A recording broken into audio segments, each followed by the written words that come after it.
Welcome back. ஐஒய்பி. இப்போ உங்களோட அமைச்சு கீழே நான் ஒரு ஸ்பெஷல் கொஸ்டின் வச்சுருக்கேன். உங்கள் அமைச்சு வந்து நேஷ்னல் யூனிட்டி, ஆமாங்களா? அந்த யூனிட்டி, அந்த ஒற்றுமை நிஜமாகவே இருக்குதுன்னு நினைக்கிறீங்களா, இல்லை அது ஒரு சிம்பிள் ஹேஷ்டேக்கா? ஓகே, பொதுவாகவே மக்கள்கிட்ட இருக்கிற ஒரு பார்வை என்னென்னா யூனிட்டி இல்லை அப்படிங்கிறது தான். ஆனால் நம்ம பார்த்தோம்னாக்கா இவ்வளோ பெரிய ஒரு 32 மில்லியன் மக்கள் ஒற்றுமையாக நம்ம ஒரு நாட்டில் வாழ்கிறோம். ஒரு சூப்பர் மார்க்கெட்டுக்கு போகிறோம், மார்க்கெட்டுக்கு போகிறோம், வேலைக்கு போகிறோம், ஒரு பொது இடங்களுக்கு போகிறோம். இது எல்லாமே என்னத்தோட அடையாளம்னா இந்த நாட்டு மக்கள் ஒற்றுமையாக வாழ்கிறார்கள். அதுதான் நம்மளுடைய அடிப்படை. ஒரு பகுதிக்கு ஒரு சமூகம் போக முடியல, அல்லது ஒரு மாநிலத்திற்கு இன்னொரு மாநிலத்திலிருந்து மக்கள் போக முடியல, அல்லது ஒரு மாநிலத்துக்குள்ளே ஒரு பகுதிக்கு நீங்கள் நுழைய முடியாது, இது இந்த இனத்தவருக்கு தான் அப்படின்ற ஒரு சூழ்நிலை இருக்கக்கூடிய நாடுகளும் இருக்கின்றது. சில சமூகத்திற்கு உங்களுக்கு வாக்குரிமை இல்லை, உங்களுக்கு வீட்டுரிமை இல்லை அப்படின்னு இருக்கக்கூடிய நாடுகளும் இருக்கிறது. அது எல்லாம் இல்லாமல் இங்கே எல்லோரும் எந்த இடத்துக்கும் போகலாம், வரலாம், அவர்களுடைய விருப்பப்படி உடை அணியலாம், உணவு அருந்தலாம், நம்மளுடைய சொந்த மதம் கலாச்சாரம் பேணலாம். நமக்கு விருப்பப்பட்ட நான் சேலை கட்டியிருக்கிறேன், நீங்கள் சேலை கட்டியிருக்கிறீங்க, நாளைக்கு நான் வேறு ஒரு உடை அணியலாம். இது எல்லாத்துக்குமான ஒரு உரிமை இருக்கிறதுன்ற பட்சத்தில் இந்த நாட்டு மக்கள் ஒற்றுமையாக சுமூகமாக நல்லிணக்கத்துடன் இருக்கிறார்கள். இது அடிப்படை.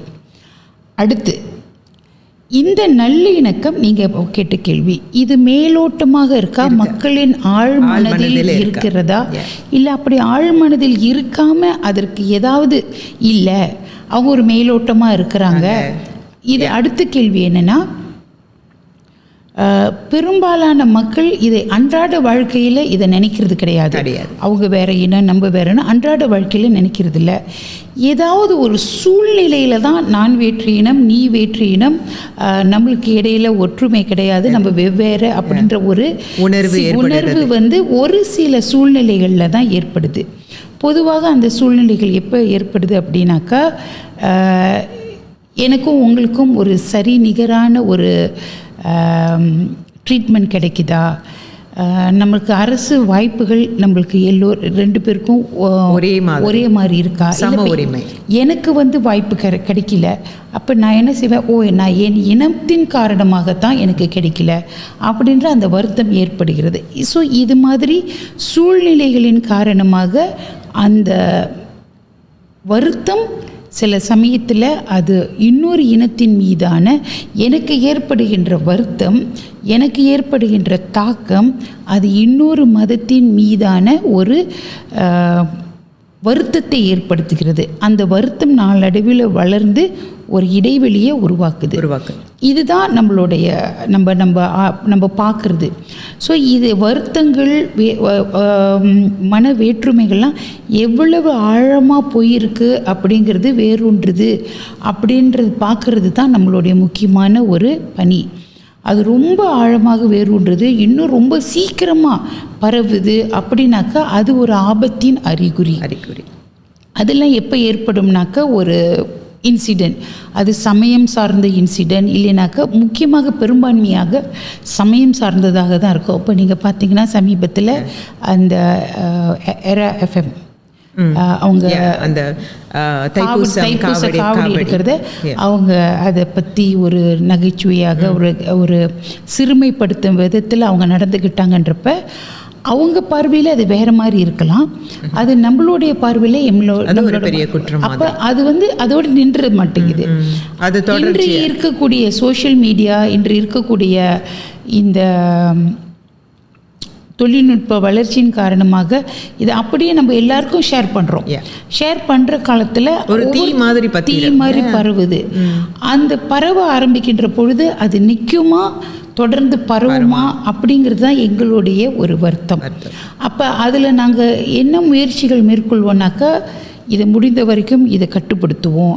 அப்போ நம்ம போய் நீ குற்றவாளி, நீ தப்பு செஞ்சுட்ட, நீ தப்பு செய்யலை, நீ இதை பேசிட்ட, அதனால் நீ இதை திருப்பி பேசிட்ட, நீ சொன்னதான் சரி, நான் சொன்னதான் சரின்றது அமைச்சன் பொறுப்பு கிடையாது. இப்போ அமைச்சு ஓரளவுக்கு குற்றம் செய்தவர்கள், தவறு செய்தவர்கள் சுட்டி காமிச்சு இதெல்லாம் செய்யக்கூடாது, இது நல்லிணக்கத்தை பாதிப்படைய செய்யும் என்று அவர்களிடம் ஒரு ஒரு ஒரு புரிந்துணர்வை கொண்டுட்டு வருவோம். அவங்கள அழைத்து பேசுவோம். ஆனால் நம்மளுடைய பணி அதை விட ரொம்ப பெருசுனாக்கா இதெல்லாம் மனசில் பதிய வச்சு மனஸ்தாபங்கள் ஏற்படுத்தி இது தொடர்ந்து வளர்ந்துக்கிட்டே போச்சுன்னா, இப்போ ஏன்னா இது ஒரு நிகழ்ச்சி நடத்திருக்கு, அதே காலகட்டத்தில் ஒரு சில நாட்களுக்கு பிறகு இன்னொன்று நடந்துச்சுனாக்கா அது இன்னும் பத்திக்கொள்ளும். அதையும் மக்களுங்க அதை அவங்களே ஜாயின் பண்ணிக்குவாங்க. அப்போ அது ஒரு செயின் எஃபெக்ட் ஆகிடும். அது வந்து ஒரு அப்படியே மாட்டி நீங்கள் இதுக்கு தீர்வு காணாக்கா அதுக்கு தீர்வு காணலை, அதுக்கு தீர்வு. இப்போ அதையெல்லாம் நடந்து விடாமல் அப்படி ஒரு சூழ்நிலை வந்துச்சுனாக்கா அது ரொம்ப சாதுரியமாக கையாள வேண்டியக்கூடிய, அதாவது முள் மேலே சேலை அப்படின்னு சொல்லுவாங்க இல்லையா, அந்த மாதிரி ரொம்ப டெலிகேட் பொறுப்பு. போலீஸோட பொறுப்பு என்னென்னா, இந்த மாதிரி தவறு செய்வர்களை அழைத்து அவர்களுக்கு தண்டனை கொடுத்து அவங்களுக்கு விசாரணை செய்கிறது போலீஸோட பொறுப்பு. எங்களோட பொறுப்பு வந்து அது இல்லை. அவங்க அது செய்கிறாங்க. ஆனால் அதே காலகட்டத்தில் இந்த தவறு செய்தவர்களுக்கு ஒரு மனமாற்றம் வந்து அவர் ஒரு மன்னிப்போ ஏதோ கேட்டுட்டாக்க இன்னொரு தரப்பில் இருக்கக்கூடியவர்கள் பெருந்தன்மையாக அதை ஏற்றுக்கொண்டு நம்மளுடைய நீண்ட கால ஒரு பயணம் இது வந்து இன்று நாளைக்கு இருக்க போகிறதில்ல. இந்த 3 இனங்கள் 4 இனங்கள் நம்ம ஒரு 3 இனம்னு பார்க்குறோம். ஆனால் நீங்கள் உள்ளுக்கு போய் பார்த்தீங்கன்னாக்கா பல 100 இனங்கள் இங்கே இந்த நாட்டில் நம்ம வாழ்கிறோம். ஒரு அசிலிலே எடுத்துக்கொண்டுட்டோம்னாக்கா 5-6 விதமான இனங்கள் இருக்கிறாங்க. சைமீஸ் மக்கள் இருக்கிறாங்க, மலாக்கா செட்டிகள் இருக்கிறாங்க, பாபா ஞோஞா இருக்கிறாங்க, போர்ச்சுகீசியர்கள் இருக்காங்க, சபா சரவாக்கள் எடுத்துக்கிட்டாக்கா அங்கே இன்னும் பல இனக்குழுக்கள் இருக்கிறாங்க. இவர்கள் எல்லோருமே வந்து இன்று நாளைக்கு இல்லை, இது பல 100 ஆண்டுகள் 1000 ஆண்டுகள் இந்த உறவு தொடரணும். அதே சமயத்தில் அவங்களுடைய கலை கலாச்சார பாரம்பரியத்தையும் விட்டு கொடுக்காமல் வாழணும். அந்த ஒரு பேலன்சிங் ஒரு வேலையை தான் இந்த அமைச்சு செய்கிறது. இதை புரிய வைக்கிறது ரொம்ப பெரிய ஒரு சவாலாக தான் இருக்குது. ஏன்னா நாடாளுமன்றத்தில் கேள்வி கேட்கின்ற பொழுது கூட இந்திய நாடாளுமன்ற உறுப்பினர்கள் கேள்வி எழுப்புவாங்க. அவர் வந்து தவறாக அப்படி பேசிட்டாரு, இவர் தவறாக பேசிட்டாரு, இந்து சமயத்தை எப்படி பேசிட்டாரு. ஆனால் அந்த உணர்வோடு இருக்கக்கூடிய நாடாளுமன்ற உறுப்பினர்கள் தான் இன்றைக்கி இருக்காங்க. அதில் எந்த குறைகளும் இல்லை. அவங்க தனிமையிலையும் வந்து எங்கள்கிட்ட பேசுவாங்க, அலுவலகத்திற்கு வந்து பேசுவாங்க, நாடாளுமன்றம் கூடுகின்ற பொழுது நாடாளுமன்றத்திலும் குரல் எழுப்புகிறார்கள். அந்த சூழ்நிலையில் நம்ம அவங்களுக்கு வந்து ஏன் நீங்கள் இதெல்லாம் நடவடிக்கை எடுக்கலைன்னா, ஒவ்வொரு முறையும் நம்ம சொல்கிறோம், நடவடிக்கை எடுப்பது என்பது போலீஸின் கடமை.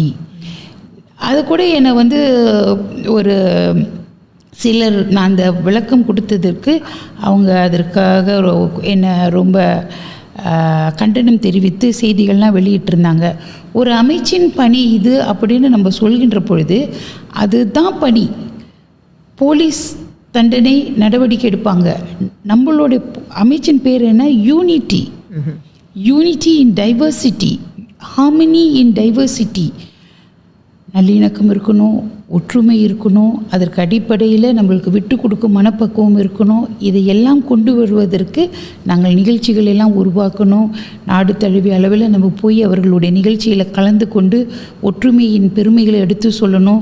இது ஒரு ஆண்டு 2 ஆண்டுக்கான ஒரு விதையை நம்ம நட்டு வைக்கல, இது வந்து ஒரு பல 100 ஆண்டுகளுக்காக. ஸோ இதுதான் நம்மளுடைய யூனிட்டின்னு நீங்கள் கேட்டப்போ அமைச்சின் பணி இதுதான். நாட்டில் வந்து ஆனால் எல்லாருமே பொதுவாக பேசுவாங்க. ஏன்னா அவங்க மனதில் அவங்களுடைய இனத்தின் பார்வை, அந்த சிந்தனையின் பார்வையில் பார்க்குற பொழுது இந்தியர்கள் எடுத்துக்கொண்டாக்க இந்த நாட்டில் யூனிட்டி இல்லைன்னுவாங்க. மலாய் சமூகத்தை எடுத்துக்கொண்டால் இந்த நாட்டில் யூனிட்டி இல்லைன்னுவாங்க. சீன சமூகத்தை எடுத்துக்கொண்டால் அவங்க வந்து ஒரு சமூகமாக பார்க்கின்ற பொழுது, ஆனால் ஒரு அமைச்சாக நாங்கள் பார்க்கின்ற பொழுது மக்கள் நல்லிணக்கத்தோடு இருக்கின்றார்கள். நம்ம அமைச்சிலிருந்து இல்லை ஒரு துணை அமைச்சராக நான் என்ன எதிர்பார்க்குறேன்னா, ஒரு தவறு நடந்து விட்டது. இந்த உதாரணத்தை எடுத்துக்குவோம். எரா எஃப்எம் அவர்கள் வேண்டும் என்று செய்தார்களா? ஒரு அவங்களுடைய பாடி லாங்குவேஜ் அதிலே பார்க்குறப்ப ஒரு விளையாட்டாக செஞ்சாங்க. தப்பு தான், தப்பு இல்லைன்னு நம்ம சொல்லலை. அது நம்ம மனதை பாதிச்சிருச்சு. அதன் பிறகு அவங்கள அழைத்து பேசுகிறோம். அது அவங்க இல்லை, நாங்கள் செஞ்சது சரிதான், நாங்கள் இப்படி தான் செய்வோம், நீங்கள் இப்படி தானே பண்ணுறீங்க அப்படின்னு அவங்க ஒரு சில தரப்பினர் செய்த வாதத்தின்படி செய்யாமல், ஆமாம் நாங்கள் தவறாக செஞ்சிட்டோம், எங்களை மன்னித்துக் கொள்ளுங்கள் என்று கேட்டால் ஒரு நல்லிணக்கத்தின் அடிப்படையில் இந்த முறை மன்னிக்கலாம். அது தொடர்ச்சியாக செய்கின்ற பொழுது அது வேணும்னே செய்கிறாங்க நம்ம சொல்கிறோம் இல்லையா? அப்போ அவங்க இந்த முறை மன்னிக்கலாம். அப்போ மன்னிச்சிட்ட பிறகு நம்ம என்ன செய்யணுன்னாக்கா, அவங்களுக்கு தைப்பூசம் என்றால் என்ன, காவடி என்றால் என்ன, காவடியை நாங்கள் எப்படி எடுக்கிறோம், அதோட தாற்பயம் என்ன, அதோட நம்பிக்கை என்ன, அதோட கட்டுப்பாடுகள் என்ன அப்படின்றத நம்ம அதிகமாக பேச ஆரம்பிக்கணும். நம்ம போய் சண்டை போடுவதை விட எங்களுடைய அருமை பெருமைகள் இதை புரிந்து கொள்ளுங்கள், இதை தான் நம்ம அமைச்சில் நம்ம செய்கிறோம், அப்போ இதை புரிந்து கொள்ளுங்கள் அப்படின்ற அடுத்த இனத்துக்கிட்ட நம்ம ஒரு வாய்ப்பாக பயன்படுத்தி, இப்போ நீங்கள் பார்த்தீங்கன்னாக்கா எங்களுடைய சம்புத்தன் மிங்கு பிற்பாடுவா நடக்குது. அப்பொழுது இந்திய எல்லா இனத்தோட வீடு, கலை, கலாச்சாரம் அங்கே காட்சிக்கு வைக்கின்றோம். ஒற்றுமையை பற்றி பேசுகிறோம். அப்போ அதிகமாக நம்மளும் நம்மளோட கலையின் பெருமைகள், கலாச்சாரத்து பெருமைகள் பேச வருகின்ற அதே நேரத்தில் அதை நம்ம கடைப்பிடிக்கணும். இப்போ நம்ம தைப்பூசத்தில் நம்மளுக்கு ஏதாவது நம்மளை அந்த நடனம் சரியில்லைன்னா அந்த நடனத்தை நம்ம ஆடுறோமா இல்லையா அதையும் நம்ம பார்க்கணும். அப்போ நம்மளுடைய கலையை மற்றவர்கள் மதிக்க வேண்டும் என்றால் நம்மளுடைய வீட்லேயும் அது முறையாக இளைய தலைமுறையினருக்கு கற்றுக் கொடுக்கும். ஏன்னா இந்த விஷயத்தில் பார்த்தீங்கன்னா தவறு ஒரு பக்கம் மட்டும் இருக்குன்னு நினைக்கிறீங்க, ரெண்டு பக்கமும் இருக்குன்னு நினைக்கிறீங்களா? ஏன்னா மக்கள் நம்ம ஒற்றுமையாக வாழ்கிறோம் அப்படின்னாலும் நம்ம அடுத்த இனத்தவங்க நம்மளை எப்படி பார்க்கணும், என்ன மாதிரியான நம்மளோட சாங்கிய சம்பிரதாயங்கள் எப்படி இருக்குன்ட்டு நம்ம எந்த மாதிரி காட்டுறோமோ அதை தான் அவங்க நம்புகிறாங்க. இப்போ நம்ம காட்டினதை ஒரு பிரதிபலன் தான் இது. It's a reflection, it's a act of a reflection. இப்போ நம்ம தைப்பூசத்துலேன்னு வச்சுக்கோங்க, அதை தான் பார்க்குறாங்க அவங்க, அதை தான் நம்ம அவங்களுக்கு காட்டுறோம். கரெக்ட், அதுதான் நான் வலியுறுத்தி சொல்கிறேன். ஸோ நம்ம அதை காட்டுறதான் அவங்க it's a chain of a reflection. அதை அவங்க பண்ணி காட்டுறாங்க. அது பண்ணது தவறு தான். ஆனால் அந்த தவறில் ரெண்டு பேருக்குமே சம பங்கு இருக்குன்னு நான் நினைக்கிறேன். What is your thought? நிச்சயமாக. ஆனால் அதை ஏற்றுக்கொள்ள மனப்பக்குவம் நம்ம சமுதாயத்தில் இருக்கணும். நம்மளை பற்றி சிறுமைப்படுத்தி விட்டார்கள் என்று எந்த அளவுக்கு நம்ம அதற்கான எதிர்வினை ஆற்றுறோமோ அதே அளவுக்கு நீங்கள் சொல்கிற மாதிரி இதை அவர்கள் பார்த்ததை தானே செய்கிறாங்க. அப்படின்ற சூழ்நிலையில் நம்மளே இன்ட்ரோஸ்பெக்ட் பண்ணி நம்மளே சீர்தூக்கி நம்மளுடைய நடவடிக்கைகளை சீர்தூக்கி பார்த்து அதை திருத்த முயற்சிக்கின்ற பொழுது நம்மளுடைய சமுதாயம் மாற்றத்திற்கு தயாராக இருக்கிறார்களா? அதுதான் இன்னொரு கேள்வி. ஸோ இது it is in a society, இது போன்ற ஒரு சமூக கட்டமைப்பில் ஏற்றுக்கொள்பவர்கள் இருப்பார்கள், ஏற்றுக்கொள்ளாதவர்கள் இருப்பார்கள், சகித்து கொண்டு போகக்கூடியவங்க இருப்பாங்க. நல்லிணக்கத்தை பேண வேண்டும் என்ற காரணத்தினால சரி அமைச்சு செஞ்சுட்டாங்க, மன்னிப்பு கேட்டாங்க, விட்டுங்கன்னு நினைப்பாங்க. சிலர் அவனுக்கு தெரிஞ்சு தானே செஞ்சாங்க, இப்படி மற்ற இனத்தை பற்றி பேசக்கூடாதுன்னு அவங்களுக்கு தெரியும் தானே, தெரிஞ்சு செஞ்சாங்க தானே அப்படின்னு அவங்களுக்கு தண்டனை கொடுக்கணும் அப்படிங்கிறது இதெல்லாம் ஒரு சமூக கட்டமைப்பிற்கு நடந்துக்கிட்டே இருக்கும்.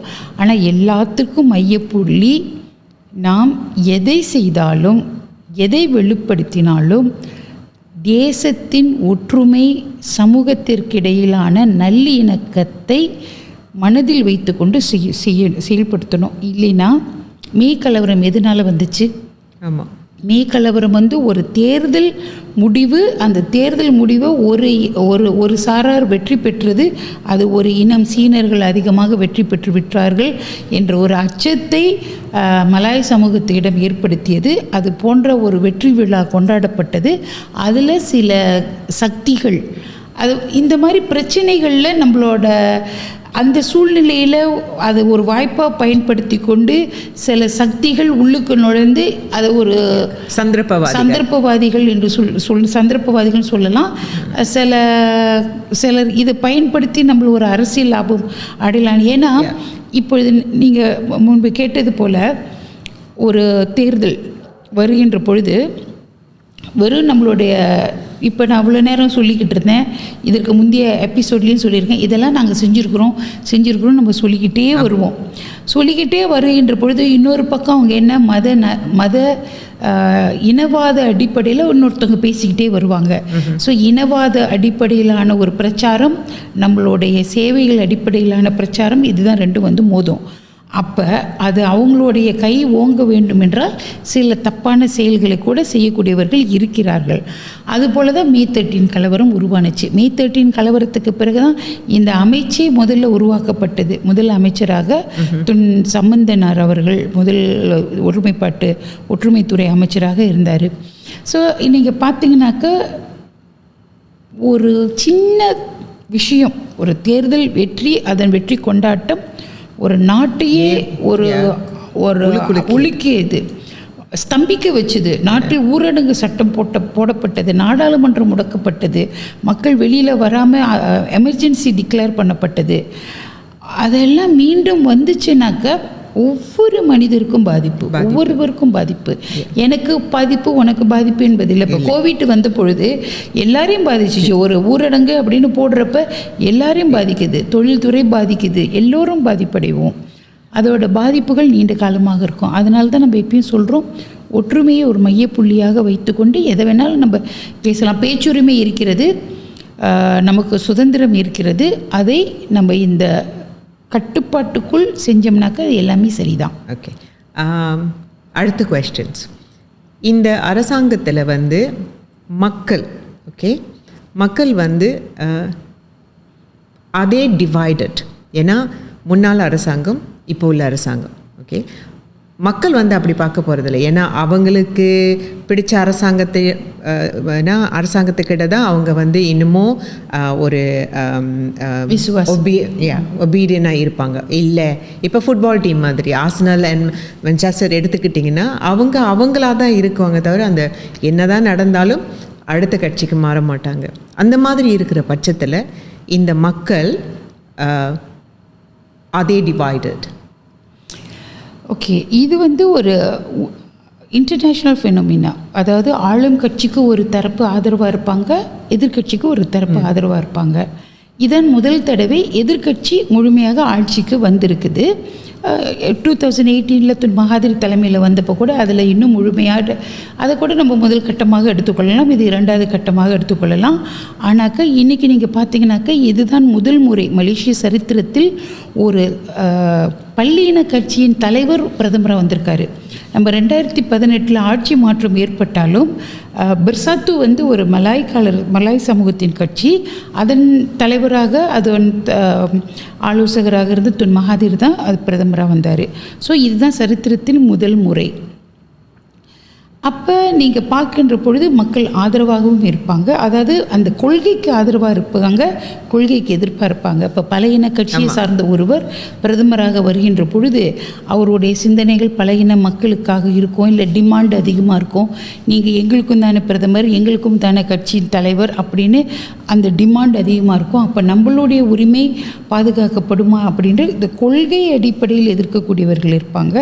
நீங்கள் சொன்னது போல் நிரந்தரமாக ஒரு கட்சிக்கு ஆதரவாக இருப்பவங்க இருப்பாங்க. இது வந்து உலக நாடுகளில் எல்லா நாடுலையுமே இருக்குது. ஆனால் அதற்கு இடையில் ஒரு ஆதரவாளர்கள் எதிர்ப்பாளர்கள் அப்படின்ற இருக்கிறது வந்து ஏறக்குறைய எல்லா காலகட்டத்திலையும் ஒரு ஈக்குவலாக தான் இருக்கும். ஆனால் இடைப்பட்ட மக்கள் ஒரு பெரிய சைஸ் இருப்பாங்க. அவங்க தான் தேர்தல் காலத்தில் தீர்மானிப்பாங்க, இவங்களுக்கு வாக்களிக்குவோமா அவங்களுக்கு வாக்களிப்போமா. அதில் தான் அந்த அலை ஏற்படும். ஒரு காலத்தில் வந்து இன்ட்ராஃப் வந்த பொழுது it was an Indian wave அப்படின்னாங்க.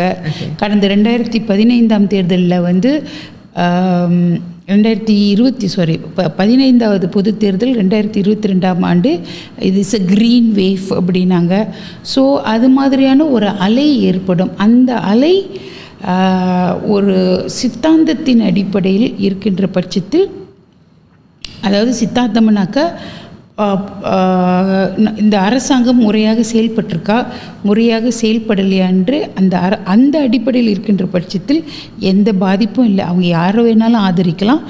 பட் சித்தாந்த அடிப்படையில், சித்தாந்தம் அப்படின்னாக்கா ஒரு சமய அடிப்படையிலோ அல்லது இன அடிப்படையிலோ அந்த மாற்றம் ஏற்பட்டுச்சுனாக்கா அது எப்பயுமே ஒரு ஆபத்தான பாதையிலே போய்கிட்டே இருக்கும். ஏன்னா அதில் பலன் பெற்ற ஒரு எதிர்க்கட்சி ஆட்சி அமைக்க முடியவில்லைனாக்கா அந்த சித்தாந்தத்தில் வந்து தொடர்ந்து அதை எப்பயுமே உயிர்ப்பிச்சுக்கிட்டே இருப்பாங்க. You will want to keep that issue a life until the next election. அப்போ அடுத்த தேர்தல் அப்போ இதை வந்து தங்களுடைய அரசியல் மூலதனமாக வச்சுக்கிட்டு இன்னும் கொஞ்சம் அவங்க முயற்சி எடுத்தால் நம்ம ஆட்சி பிடிச்சிடலாம் அப்படின்றவாங்க. ஸோ ஒரு அரசாங்கத்தின் தங்களுடைய செயல்திறன் மூலமாக இப்போ நீங்கள் பார்த்தீங்கன்னாக்கா நம்ம எதிர்க்கட்சியாக இருந்த காலத்தில் நம்ம என்னென்னத்தெல்லாம் நம்ம முன் வச்சோம்னாக்கா இது ஊழலற்ற அரசு, மக்களுக்கான அரசு, ஏழை மக்களின் எரடிகேஷன் ஆஃப் பாவர்ட்டி, ஏழ்மை ஒழிப்பு அப்படின்னு நம்ம ஒரு சமூக பார்வையில் நம்மளுடைய பிரச்சாரங்களை மேற்கொண்டோம். நம்ம எப்பயுமே இன அடிப்படையில், முக்கியமாக பக்கத்தான் ஹரப்பான் இன அடிப்படையிலான வாதங்களை நம்ம முன்வைச்சது கிடையாது.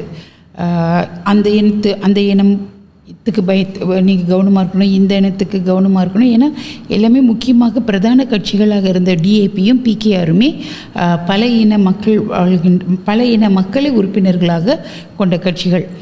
ஆனால் மாற்றாக வருகின்ற பொழுது மற்ற கட்சிகள், சில கட்சிகள் மதத்தை முன்னிறுத்துகின்றன, சில கட்சிகள் இனத்தை முன்னிறுத்துகின்றன. அப்போ அவங்களுடைய அடிப்படை வாதம் வந்து மதம் அல்லது இனம், அது ஆபத்து. இப்போ இதை வந்து அவங்க செயல்பாடுகளுடன் மதத்தையோ அல்லது இனத்தையோ ஒப்பிட்டால் அது எப்பயுமே எரிந்து கொண்டிருக்கின்ற ஒரு அமைதியாக எரிந்து கொண்டிருக்கின்ற ஒரு நெருப்பாக இருக்கும். இது அப்படி இல்லை. இப்போ எங்கள்கிட்ட கேள்வி கேட்பாங்க, நீங்கள் எது செஞ்சீங்களா, நீங்கள் செய்யலை, நீங்கள் ஒழுங்காக செய்யலை, நான் உங்களுக்கு ஓட்டு போடுறோன்னாக்கா அது வந்து ஏற்றுக்கொள்ளக்கூடிய ஒரு ஜனநாயக சமூகத்தில் ஏற்றுக்கொள்ளக்கூடிய ஒரு அப்ரோச், ஒரு அணுகுமுறை. ஆனால் இது வந்து எப்பொழுதுமே மதவாதமும் இனவாதமும் எப்பொழுதுமே ஒரு ஆபத்தை ஏற்படுத்தக்கூடிய நிறைய வாய்ப்புகள் இருக்குது.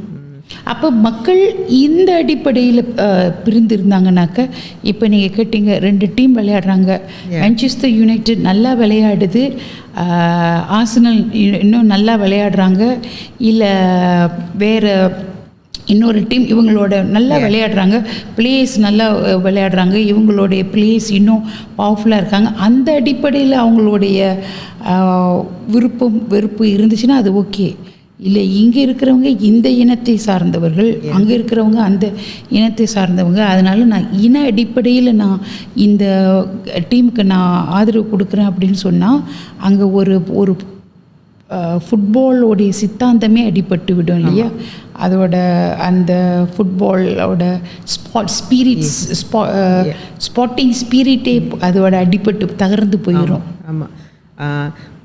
ஒன் மோர் கொஸ்டின் வைவி, நீங்கள் அதை சொன்னீங்க, ஊழல் உங்களோட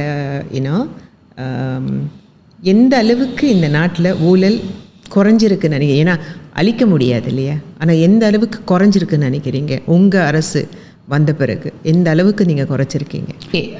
ஊழல் என்பது பல கட்டங்களில் நடக்கும். ஒன்று, அரசாங்கத்தில் உயர் நிலையில் இருக்கக்கூடியவர்கள், அமைச்சரவையில் இருக்கக்கூடியவர்கள், அமைச்சர்கள், அவர்கள் செய்கின்ற ஊழல். அடுத்து அரசு ஊழியர்கள் செய்யக்கூடிய ஊழல். மற்ற தனியார் இதெல்லாம் நம்ம பெரிய ஒரு விஷயங்கள் கிடையாது. நம்மளுக்கு வந்து அது ரொம்ப பெரிய சவாலாக இருந்தது. அதாவது அரசாங்கமே ஊழலில் சம்பந்தப்பட்டிருக்கிறப்ப அரசாங்க அதிகாரிகளை நம்ம எப்படி கட்டுப்படுத்த முடியும் அப்படின்றது. இப்போ இந்த அரசாங்கம் நிறைய வெளிப்படைத்தன்மையை கொண்டுட்டு வந்திருக்காங்க. நேரடி கான்ட்ராக்ட் கொடுக்கறது கூட தனிப்பட்ட முறையில் கான்ட்ராக்ட் கொடுக்காம டைரக்ட் நெகோசியேஷன் இல்லாமல் டெண்டர் மூலியமாக கொடுப்பது, இது போன்ற பல நல்ல வழிமுறைகளை அவங்க கடைப்பிடிக்க வேண்டும் என்று வலியுறுத்தி வராங்க. நீங்கள் கடந்த 2 ஆண்டுகளுக்கு நீங்கள் பார்த்தீங்கன்னாக்கா எந்த ஊழல் புகாரும் இப்போ இருக்கக்கூடிய மத்திய அமைச்சர்கள் மீதோ அமைச்சின் மீதோ எழவில்லை. ஸோ இந்த அடிப்படையில் பார்த்திங்கனாக்கா இது ஒரு நல்ல ஒரு நம்பிக்கையை மக்களுக்கு கொடுக்கிறது, ஒரு நல்ல சித்தாந்தத்தை விதைக்குது, ஒரு நல்ல அரசாங்கத்தின் இதுதான். இப்போ ஒரு அரசாங்கம், ஒரு தலைவர்கள் நல்ல முறையில் அரசாட்சி செஞ்சாதான் அதிகாரிகள் முறையாக செயல்பட முடியும். ஆனால் நம்ம ஆட்சி எடுக்கின்ற பொழுது அது ஒரு சிஸ்டமிக் ஆயிடுச்சு. ஊழல் என்பது ஒரு நான் கொடுத்து நீங்கள் அதை செய்கிறது ஊழல், இது ஒரு சர்வசாதாரணமாக ஒரு நார்மலைஸ் ஆயிடுச்சு. அது ஒரு கலாச்சாரம் ஆயிடுச்சு. இப்போ அதை அரசு அதிகாரிகளுக்கிட்டேருந்து அந்த ஒரு மனப்பான்மையை போக்க வேண்டும் என்றால் முதலில் அவர்களுடைய சேலரி, அதாவது அவர்களுடைய சம்பளம் ஓரளவுக்கு 10 ஆண்டுகள் சம்பளம் ஏற்றம் பெறவில்லை. அதை பிரதமர் ஒரு முயற்சி எடுத்து அதற்கான அந்த சம்பள உயர்வு கொடுத்துருக்கிறாரு. ஸோ சம்பள உயர்விற்கு பிறகு நீங்கள் இன்னும் அதே நிலையை கடைப்பிடித்தீர்கள்னாக்கா உங்களுக்கான தண்டனைகள் இருக்கும் அப்படின்ற அந்த செய்தியும் அடிக்கடி தொடர்ந்து மக்களிடையே, அதாவது அரசு ஊழியர்களுக்கு அந்த தகவலை நம்ம கொடுத்து கொண்டே இருக்கிறாங்க. ஒவ்வொரு அம்மாநாட்டிலையும் ஒவ்வொன்றிலையும் சொல்லிக்கிட்டு இருக்காங்க. அப்போ நீங்கள் பார்த்தீங்கன்னாக்கா தலைமைத்துவம் ஒரு நிலைப்பாட்டில் இருக்குது. அதே சிந்தனையை நீங்கள் கீழே கொண்டுட்டு வாங்கன்னு நம்ம ஒரு முயற்சிகளை தொடர்ந்து சொல்லிக்கிட்டு இருக்கோம். ஆனால் இது ஒரு இரவில் மாற்றிவிடக்கூடிய ஒரு சூழ்நிலை இல்லை. அப்போ நம்ம அரசாங்கம் என்ன செய்கிறாங்கனாக்கா பல சிஸ்டம்ஸ், அதாவது இப்போ இமிக்ரேஷன் அங்கே நடக்கக்கூடிய ஊழல், அதாவது பெரும்பான்மையாது. அப்போ நீங்கள் ஹேண்ட்ஃபோன் கொண்டுட்டு போகக்கூடாது, ஹேண்ட்ஃபோன் அதிகாரிகள் மாற்றம், அடிக்கடி அதிகாரிகள் மாற்றம், எல்லையில் நிறைய ஸ்மக்லிங் நடக்குது. அதற்கான தொழில்நுட்பத்தின் வாயிலாக இன்னும் அதிகரிக்கப்பட்ட பாதுகாப்பு. ஏன்னா நம்மளோட ஊழல் நம்ம அரசு நிர்வாகத்தில் மட்டும் இல்லை, எல்லை பாதுகாப்புலேயும் இருக்குது. அதுதான் நம்ம மிகப்பெரிய ஒரு சவாலாக நம்ம பார்க்குறோம். அதுக்கு எல்லாத்துக்குமான ஒரு மாற்றத்தை இந்த அரசாங்கம் கடுமையாக கொண்டுட்டு வருதுனாக்க முதலில் நம்ம ஒழுங்காக இருக்கணும். பிரதமரோ துணை பிரதமரோ நாட்டில் இருக்கக்கூடியவர்கள் கடந்த காலங்களை பற்றி நமக்கு அதில் அது ஒரு எபிசோட். இன்று நீங்கள் அமைச்சரவையில் இருக்கிறீர்களா, இன்றைய தேதி முதல் உங்களுடைய நடவடிக்கை கண்காணிக்கப்படும் அப்படின்ற ஒரு தெளிவான விஷயத்தை பிரதமர் அனைத்து தரப்பினருக்கும் சொல்லிட்டாரு. ஏன்னா இது ஒரு வித்தியாசமான அரசாங்கம். எல்லோரும் சொல்கிறாங்க ஆட்சிக்கு வந்தாக்க நீங்கள் அதை செய்வேன் இதை செய்வேன்னு சொன்னீங்களேன்னு. நம்ம உண்மையிலே பக்கத்தன ஹரப்பன் ஆட்சிக்கு வந்திருக்கா? ஏன்னா நம்ம யாரை எதிர்த்து போரிட்டோமோ, யாரை எதிர்த்து போராடணுமோ, எவர்களுடைய குற்றச்சாட்டெல்லாம் முன்னிறுத்தி நம்ம இதையெல்லாம் மாற்றாக நம்ம வருவோன்னு நம்ம சொன்னோமோ அவர்களுடன் இணைந்து நம்ம ஒரு ஆட்சி அமைச்சிருக்கிறோம். ஆகவே இது நம்ம கிராஜான் பிற்பாடுவான்னு தான் நம்ம சொல்கிறோம். தனிப்பட்ட முறையில் இல்லை கிராஜான் பக்கத்தான ஹரப்பான்னு சொல்லலை. நிறைய பேர் குற்றச்சாட்டு வைக்கிறவங்களாம் என்ன சொல்கிறாங்கனாக்கா, நீங்கள் இதை வாக்குறுதி கொடுத்தீங்களே, அதை சொன்னீங்களே, இதை சொன்னீங்களே, நீங்கள் என்ன செஞ்சீங்கன்னு கேட்குறப்ப அவங்களும் ஒன்று சீர்தூக்கி பார்க்கணும். இது தனியான ஒரு பக்கத்தான் ஹரப்பான் ஆட்சி கிடையாது. இது 2 எதிரும் புதிருமாக இருந்தவர்கள் ஒன்றிணைந்து உருவாக்கிய ஒரு கிராஜான் பிற்பாடு. நம்ம செஞ்சதான் ஒரு பெரிய தப்பு. அவங்க ஒரு 1000 வெள்ளிக்கு ஒரு தப்பு பண்ணியிருப்பாங்க. இன்றைக்கி கூட நான் இன்ஸ்டாகிராமில் பார்த்தேன், ஒரு ஹஸ்பண்ட் அண்ட் ஒய்ஃப் செயின் திருடிட்டாங்க அப்படின்னுட்டு அவங்கள கைது பண்ணிட்டு போயிருக்காங்க. ஆனால் அவங்களோட சூழ்நிலை என்னன்னு தெரியாது. அவங்க ஒரு வறுமையில் இருந்திருக்கலாம் ஒரு செயின். ஆனால் அமைச்சரவை இதில் ஊழல் நடக்கும்போது அது மக்களுடைய பணம் இல்லையா, அது மக்களுக்கு சேர வேண்டிய நட்பணிக்காக சேர வேண்டிய விஷயங்கள் அது அவங்களுக்கு சேர மாட்டுது. ஸோ அதனால் இந்த ஆதங்கம் மக்கள்கிட்ட எப்பயுமே இருக்கு. ஏன் ஒரு சின்ன ஒரு சாடின் திருடன் பிடிபடுகிறான், ஒரு கோழி திருடன், ஒரு சைக்கிள் திருடன் பிடிபடுகிறான். ஆனாக கோடி கோடியாக கொள்ளையடித்த தலைவர்கள் தப்பித்துக் கொள்கிறார்கள் என்று. அதை கூட சில தலைவர்கள் பெருமையாக பேசுகிறாங்க. எல்லாம் சொன்னாங்களே, எங்களை ஏதாவது செஞ்சிருவாங்களா, என்ன செஞ்சாங்களா, எங்களை பற்றி குற்றம் சொன்னார்களே, செஞ்சார்களா அப்படின்னு. இது என்னன்னாக்கா, இதுதான் நம்ம ஒயிட் காலர் கிரைம் அப்படின்னு சொல்கிறோம். ஒயிட் காலர் கிரைம் என்னென்னா, கோட்டு சூட்டு போட்டுக்கிட்டு திருடுறவங்க இருக்காங்க. கோட்டு சூட்டு போட்டு திருடுறவர்களுடைய அந்த திருட்டுத்தனத்தை கண்டுபிடித்து நீதிமன்றத்தில் அதை ப்ரூஃப் பண்ணுறது ரொம்ப கஷ்டம். அதுதான் நம்ம அந்த தைரியத்தில் தான் திருடு நடக்குது. அதுதான் நம்ம வந்து எப்பவுமே சொல்கிறோம், இவர்கள் எல்லாருமே விஞ்ஞான திருடர்கள். அது ஒரு சாதாரண ஏழை மக்கள் அவர்களோட சூழ்நிலையின் காரணமாக ஒரு சைக்கிள் திருடிட்டு வந்தால் அந்த சைக்கிள் திருடிட்டு வந்து தன் கூட வச்சுக்குவாங்க, ஒரு செயினை திருடிட்டு வந்தால் தன் கூட வச்சுக்குவாங்க. ஆனால் இந்த விஞ்ஞான திருடர்கள் எப்பயுமே அது வந்து பல லேயரில் மறைச்சி வச்சுருப்பாங்க. பல லேயரில் இருக்கிற பொழுது அதை போய் ப்ரூஃப் பண்ண போகிறப்ப மாட்டக்கூடியவர்கள் அவர்களாக இருக்க மாட்டாங்க. மற்றவர்கள் வந்து அந்த சின்ன சின்ன திருடர்கள், அவர்கள் திருடர்கள்ன்ற விட அவர்களுடைய ப்ராக்சிஸ் அவங்க தான். அதில் வந்து நம்மளுக்கு ஒரு பரிதாபம் தான் ஏற்படும். இவர்களை நம்ம மாட்டி இவங்களோட எதிர்காலத்தை நம்ம சீரழிக்க போகிறோமா அப்படின்ற சூழ்நிலையில் அரசாங்கம் என்ன முடிவு பண்ணும் அப்படின்னா, பரவாயில்ல, நமக்கு அந்த தொகையெல்லாம் நம்ம வசூல் பண்ணிடுவோம். அவங்களுக்கு வந்து நம்ம நேரடியாக அந்த தலைக்கிட்ட போக முடியல, உண்மையான குற்றவாளியை அணுக முடியல. ஏன்னா அவங்க அதை பல லேயரில் வச்சுருக்கிறாங்க. சட்டமும் அதுக்கு தாண்டி நம்மளை போய் யாரையும் குற்றம் சாட்டுவதற்கு வாய்ப்பு கொடுக்கல. அதனால என்ன செய்வாங்கன்னாக்கா, முடிந்த வரைக்கும் அரசு, நீங்கள் குறிப்பிட்டது போல் அரசாங்கத்தோட பணம் அதை சேர்த்து கொண்டுட்டு வந்து அரசாங்க கஜானாவில் சேர்த்துருவோம். இந்த மக்கள், ஏவல் மக்கள் பொழைச்சி போகட்டும். தலைவர்களுக்கு ஒரு நாள் காலம் வரும், ஒரு நாள் பல நாள் திருடுன்னு ஒரு நாள் அகப்படுவான். அப்படியே அகப்படாமல் அவங்க வந்து கெட்டிக்காரத்தனமாக அவர்களுடைய திருட்டையெல்லாம் மறைத்து வைத்திருந்தார்கள் என்றால் அதன் பிறகு எங்கேயோ இறைவனுக்கு அவர்கள் பதில் சொல்ல வேண்டியது இருக்கும். கண்டிப்பாக நிறைய திருடர்கள் அமைதியாக எங்கேயோ ஒளிந்து கொண்டிருக்கிறார்கள் தான் மக்கள் நம்புறாங்க. அது ஒரு சராசரி மனிதன் அப்படி தானே நம்ப முடியும். இல்லை, நம்மளோட ஆட்சிக்கு வந்த பொழுது கூட மக்கள்கிட்ட பெரிய எதிர்பார்ப்பு இருந்துச்சு. இவ்வளோ பணம் காணா போச்சு, அவ்வளோ பணம் காணா போச்சு, அங்கே கொள்ளையடிக்கப்பட்டது, இங்கே கொள்ளையடிக்கப்பட்டதெல்லாம் சொன்னீங்களே. ஆனால் நீங்கள் ஆட்சிக்கு வந்துட்டு நீங்கள் பேசாமல் உங்கள் வேலையை செஞ்சுக்கிட்டு போய்கிட்டு இருக்கிறீங்களேன்னு. ஒன்று, நான் ஏற்கனவே விளக்கம் சொன்னது போல், சட்டம் வந்து யாருடைய தனி மனிதருடைய அக்கௌண்ட்டை போய் அதாவது ஆடிட் பண்ணுறதுக்கான வாய்ப்பு இல்லை. அப்போ ஒரு இன்வெஸ்டிகேஷன் நடக்கிறப்ப நீங்கள் ஒரு பதவியில் இருக்கக்கூடியவர்களோ உயரிய பதவியில் இருக்கக்கூடியவர்களையோ நீங்கள் போய் விசாரணை மேற்கொள்கின்ற பொழுது அது அவங்களோட சாட்சியங்களை ரொம்ப, ஏன்னா அதெல்லாம் வந்து ஒயிட் காலர் கிரைம்லாம் ஒரு பல லேயரில் நடக்கும். நேரடியாக அங்கே போயிட்டு அந்த காசு எடுத்துக்கிட்டு வந்து அவங்களுடைய பேங்கில் போட்டு வைக்கிறது இல்லை. அது பல லேயரில் போயிட்டு வர்றப்ப எங்கேயாச்சும் ஒரு கட்டத்தில் அந்த சட்டம் வந்து நம்மளை தொடர்ந்து செயல்படுத்துவதற்கு சட்டத்தை அமலாக்கப்படுத்துவதற்கு ஒரு சவாலாக இருக்கும். அந்த சூழ்நிலையை பயன்படுத்தி கொண்டு சிலர் வீரவசனம் பேசுகிறவங்க பேசிட்டு போகட்டும். நம்மளை பொறுத்த வரைக்கும் வசூல் செய்வதை வசூல் செய்து அரசு கஜானாவில் சேர்த்து விட்டு அடுத்த காரியத்தை நம்ம முறையாக மக்களுக்கு செய்ய வேண்டும் என்பதில் நம்ம கவனமாக இருக்கும். நிறைய பேசணும் YB, தேங்க்யூ வெரி மச். இதே மாதிரி இன்னொரு எபிசோட்ஸில் வந்து definitely I would like to meet you.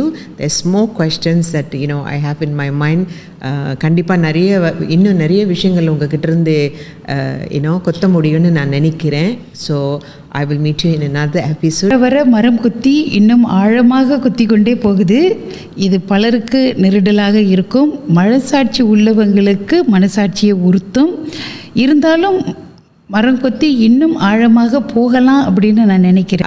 கண்டிப்பாக YB. ஏன்னா இந்த மரக்கொத்தியோட எண்ணமே யாரெல்லாம் வந்து இந்த மாதிரியான ஆழமான கேள்வி கேட்க தயங்குறாங்களோ மரக்கொத்தி வந்து ஒரு வாய்ப்பு கொடுக்குது. ஏன்னா நாங்கள் வந்து இன்னும் ஆழமான கேள்விகள் கேட்டு இதோட ரியல் த்ரோட் என்ன, ஒரு விஷயம் நடக்குது அதை பற்றி நம்ம வந்து சரளமாக பேசிட்டு போயிடுறோம். ஒரு டீ கடையில் உட்காந்து பேசுகிறோம், சாப்பிடும் போது ஓகே அவங்க இந்த செஞ்சாங்க, அரசாங்கமே நம்ம கையில் வலது கையில் இருந்து இடது கையிலுக்கு மாறுற மாதிரி நம்ம பேசிகிட்டு இருக்காங்க. ஆனால் உண்மையான விஷயம் என்ன நடந்தது, எதற்காக நடந்தது, ஏன் நடந்ததுன்னு ஒரு போஸ்ட்மார்ட்டம் செய்கிறது தான் இந்த மரங்கொத்தியோட எண்ணம்.